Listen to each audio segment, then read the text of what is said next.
Hello everyone, welcome to Hind Guru IAS academy. आप सभी प्यारे साथियों का हिंद गुरु के इस ऑनलाइन प्लेटफॉर्म में स्वागत है। मेरा नाम है Sohail and today we are going to discuss about Kumbh Mela. क्या है ये कुंभ मेला? आपको पता है कि 13 जनवरी से स्टार्ट हो चुका है कुंभ मेला ये, और 26 फरवरी तक ये चलने वाला है। लगभग 45 से 46 दिनों तक ये आपका कुंभ मेला चलेगा। अब इसका इतिहास क्या है, क्या इससे हमारे एग्जाम में, क्या इससे रिलेटेड हमारे एग्जाम में क्वेश्चंस बनते हैं, आज की इस क्लास में हम उस पर डिस्कस करने वाले हैं। तो सबसे पहले तो क्वेश्चन यही आता है कि what is Kumbh Mela. Kumbh Mela is an important festival of Hinduism. Hinduism का एक बहुत ही महत्वपूर्ण फेस्टिवल है ये, और मेजरली देखा जाए तो इंडिया में ये 4 जगह मनाया जाता है। एक तो हो गया आपका नासिक, दूसरा उज्जैन, हरिद्वार और प्रयागराज। अब इन पर भी चर्चा करेंगे अच्छे से, लेकिन अब इसको देखते हैं। यहाँ पे 12 सालों में एक बार ये कुंभ मेला सेलिब्रेट किया जाता है, ठीक है। और कुंभ का मतलब होता है बेसिकली कलश। कुंभ मीन्स क्या होता है? कलश, अमृत कलश। इसी अमृत कलश की तो 4 बूंद गिरी थी। कहाँ गिरी थी? प्रयागराज, नासिक, हरिद्वार और उज्जैन में, ठीक है। तब से लेकर अब तक ये सेलिब्रेट किया जाता है। अब इसके टाइप समझ लेते हैं कि कुंभ मेला के कितने टाइप होते हैं। बेसिकली सभी को पता है कुंभ, लेकिन अर्ध कुंभ क्या होता है, महाकुंभ क्या होता है और पूर्ण कुंभ क्या है। ये जो 12 सालों में कुंभ सेलिब्रेट किया जाता है ये होता है पूर्ण कुंभ। पूर्ण कुंभ, ठीक है ना। अच्छा, इसके बाद फिर आता है एक अर्धकुंभ। अर्धकुंभ को 6 सालों में मनाया जाता है, बस 6 सालों में। लेकिन ये हरिद्वार और प्रयागराज में ही सेलिब्रेट किया जाता है। हरिद्वार और प्रयागराज में ही सेलिब्रेट किया जाता है अर्धकुंभ को, ठीक है। जबकि जो कुंभ होता है, पूर्ण कुंभ, 4 जगह सेलिब्रेट होता है, नासिक, उज्जैन, यहां पर भी इसको मनाया जाता है। फिर बात कर लेते हैं महाकुंभ। महाकुंभ जो है, जो इस बार महाकुंभ 2025 में जो हो रहा है प्रयागराज में, ये आपका 144 साल बाद आया है। 144 साल में एक बार आता है ये महाकुंभ, इसलिए ये वाला फेस्टिवल बहुत ज़्यादा महत्वपूर्ण है। आपने कई सारी वीडियोस देखी होंगी कि कितने बड़े एरिया में महाकुंभ हो रहा है। लगभग 40 करोड़ लोगों की आशंका यहाँ पर जताई जा रही है कि लगभग 40 करोड़ से ज़्यादा लोग जो श्रद्धालु हैं वो यहाँ पर आएंगे, ठीक है। फिर एक कुंभ और होता है माघ कुंभ, जिसको सिर्फ प्रयागराज में ही सेलिब्रेट किया जाता है, जो कि माघ की मंथ, यानी कि हिंदू कैलेंडर के अकॉर्डिंग देखा जाए तो माघ मंथ में इसको सेलिब्रेट करते हैं। अब माघ मंथ जो मंथ होता है वो जनवरी और फरवरी वाला मंथ होता है ये, ठीक है ना। तो यहाँ पर लेकिन ये छोटे रूप में होता है, ये छोटे रूप में होता है। और ये क्या है? ये जो है महाकुंभ है। ये आप देख सकते हैं मैप में, यहाँ पे ये हरिद्वार है, ठीक है। गंगा रिवर है यहाँ पे, ठीक है। प्रयागराज में कौन है? गंगा, यमुना एंड सरस्वती, 3 रिवर यहां पर है, ठीक है। उज्जैन में सिप्रा रिवर हो जाएगी, सिप्रा, एंड नासिक में गोदावरी रिवर हो जाएगी, गोदावरी रिवर, ठीक है। नेक्स्ट देख लेते हैं क्या है।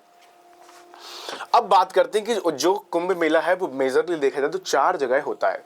कहाँ कहाँ होता है? हरिद्वार उत्तराखंड में होगा। यहाँ पर कौन सी रिवर है? गंगा है यहाँ पे, ठीक है। प्रयागराज में होता है उत्तर प्रदेश में। यहाँ कौन सी रिवर है? गंगा, यमुना और सरस्वती। और इसी को त्रिवेणी भी कहा जाता है। इसी को त्रिवेणी कहा जाता है क्योंकि 3 नदियों का संगम, 3 नदियों के संगम को क्या कहेंगे? त्रिवेणी कहेंगे, ठीक है ना। और ये जो सरस्वती है, अब ये अदृश्य हो गई है, यानी कि ये दिखाई नहीं जाती है, दिखाई नहीं देती है। दिखाई कौन सी देती है? वो है सिर्फ यमुना और गंगा। लेकिन पुराणों के अनुसार माना जाता है कि सरस्वती नदी एक टाइम पर उस जगह थी, एक टाइम पर ये रिवर उस जगह पे थी, ठीक है। आप देख सकते हैं प्रयागराज ये रहा है, लेकिन अब अपने अस्तित्व में ये नहीं है ये।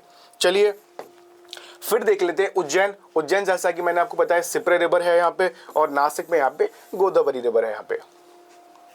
नेक्स्ट देख लेते हैं क्या है। अब बात करते हैं, यूनेस्को ने अपनी वर्ल्ड हेरिटेज साइट में, इंटेंजिबल जो कल्चरल हेरिटेज साइट है, उसमें 2017 में 7 दिसंबर 2027 में इसको अपने इंटेंजिबल हेरिटेज साइट में शामिल कर लिया है। अब यूनेस्को की बात करूं तो इसका फुल फॉर्म क्या है? यहाँ पे यूनेस्को का United Nation Educational, Scientific and Cultural Organisation, ठीक है। इसका आपको यूनेस्को का फुल फॉर्म आपको याद रखना है आपको, ठीक है। फिर बात करते हैं यूनेस्को को टोटल जो वर्ल्ड हेरिटेज साइट है वो इंडिया में कितनी है? तो लगभग 43 यहाँ पर साइट्स देखने को भारत में मिलती है, ठीक है। जिसमें से 35 जो 35 आपकी कल्चरल साइट्स हो जाएंगी, 7 आपकी नेचुरल साइट्स हो जाएंगी आपकी, और एक आपकी मिक्स साइट्स है, मिक्स्ड साइड है आपकी, ठीक है। इसके बाद जो इंटेंजिबल हेरिटेज साइड है, जो इंटेंजिबल हेरिटेज साइड है, वो आपकी 15 आपको यहाँ पर देखने को मिल जाएंगी। और इसी में 2017 में यूनेस्को ने कुंभ को शामिल कर लिया है। नेक्स्ट देखते हैं क्या है। अच्छा, अब बात कर लेते हैं कि कुंभ मेला की हिस्ट्री क्या है, क्या इसकी हिस्ट्री रही है, क्यों इसको सेलिब्रेट किया जाता है। तो देखेंगे पुराने के अनुसार भगवान विष्णु अमृत से भरा कलश लेकर चल रहे थे और राक्षसों के साथ युद्ध के दौरान अमृत के 4 बूंद धरती पर गिर गई। अब इसकी आप हिस्ट्री समझिए, अब इसकी हिस्ट्री क्या है। इंद्रदेव को तो आप जानते ही होंगे आप। इंद्रदेव जो है वो देवों के देवता कहे जाते हैं, ठीक है। इंद्रलोक के राजा हैं। और उसी टाइम पर एक ऋषि थे जिनका नाम है दुर्वासा, तो दुर्वासा जी एक बार इंद्र जी से मिलने आते हैं, और जब मिलने आते हैं तो वो उनके स्वागत के लिए, इंद्र जी के स्वागत के लिए अपनी माला इंद्र जी को पहना देते हैं। लेकिन इंद्र जी जो थे वो उनको थोड़ा सा घमंड था, थोड़ा सा अहंकार था, तो उन्होंने अपनी माला क्या किया, अपने हाथी ऐरावत को पहना दी। इस बात पे गुस्सा हो गए कौन, दुर्वासा जी। जब दुर्वासा जी इस बात पे गुस्सा हो गए तो उनको श्राप दे दिया कि भाई हम आपको श्राप देते हैं कि आप लोगों का ये जो देवलोक है, ये राक्षसों के ये आपका देवलोक आपका चला जाएगा। आपका कुछ होता भी ऐसा ही है, राक्षसों से युद्ध होता है और युद्ध में देवलोक की जो देव थे उनकी पराजय उनकी हो जाती है। अब भाई इसको लेकर फिर ब्रह्मा जी के पास सभी लोग जाते हैं कि क्या किया जाए, कैसे राक्षसों से बचा जाए, कैसे देवलोक में वापसी की जाए। तो फिर बात आती है समुद्र मंथन की। और ये जो समुद्र मंथन है, समुद्र का मंथन किया जाता है, राक्षस और जो देव थे मिलकर साथ में करते हैं समुद्र मंथन। वहाँ से अमृत कलश निकलता है और उसी अमृत कलश की 4 बूंद गिर जाती हैं भारत में। जहाँ पर कहाँ गिरती हैं, वहीं गिरती है जहाँ पर कुंभ मेला होता है, यानी कि उज्जैन, नासिक और प्रयागराज और हरिद्वार, ठीक है। तब से लेकर कुंभ मेला सेलिब्रेट किया जाने लगा है। ये है भाई इसकी हिस्ट्री।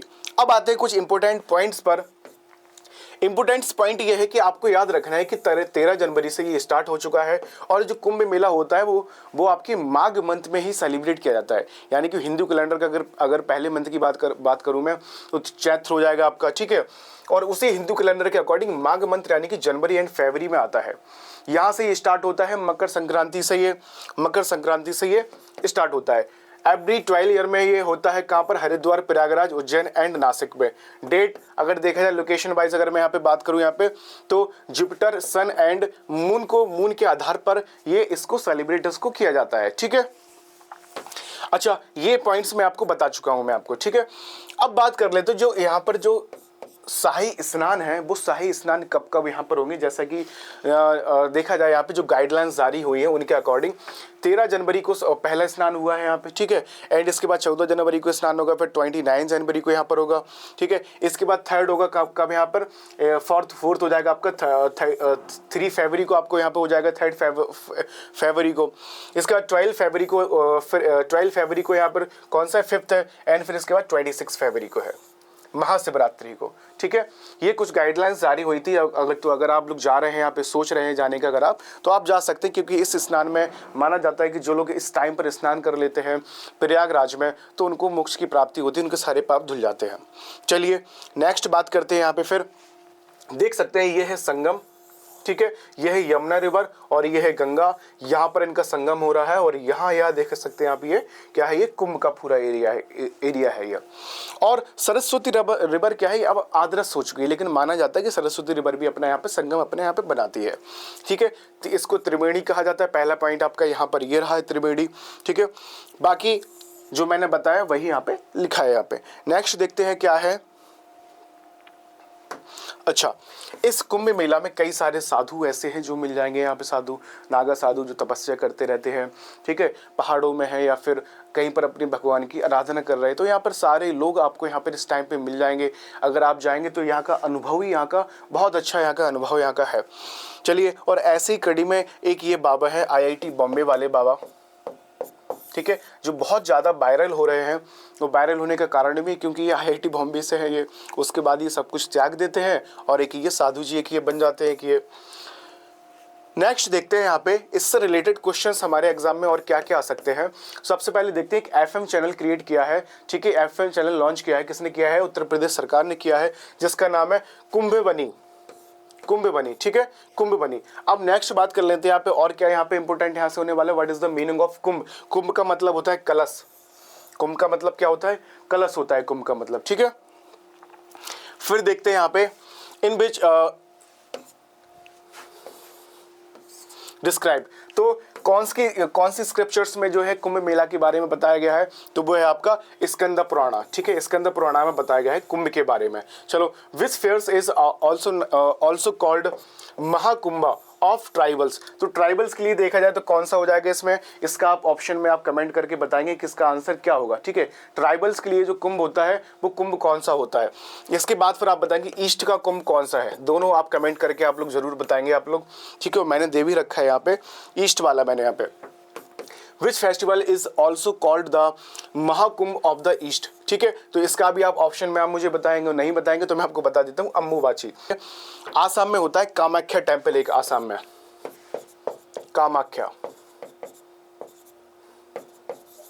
कामाख्या देवी का टेम्पल एक, ठीक है, आसाम में वहां पर किया जाता है। और जिस तरह से ये कुंभ हो रहा है उसी तरह से ये आसाम में भी अम्बुबाची फेस्टिवल सेलिब्रेट किया जाता है। तो मैं बात कह सकता हूँ कि ईस्ट का ये क्या है, ये ईस्ट का एक ये कुंभ है और कुंभ की तरह ही होता है ये। चलिए, तो अगर बच्चे अगर आप लोग किसी भी एग्जाम की तैयारी कर रहे हैं, चाहे फिर वो एसएससी हो या फिर यूपीएससी हो या फिर वो नीट हो, जेई हो, सीयूटी हो, क्लैट हो, तो आप हमारे कोचिंग के साथ हिंद गुरु के साथ जुड़ सकते हैं और इस नंबर पे दिए गए नंबर पे आप कॉल कर सकते हैं। ऑनलाइन ऑफलाइन दोनों मोड में ही हमारी क्लासेस चलती हैं।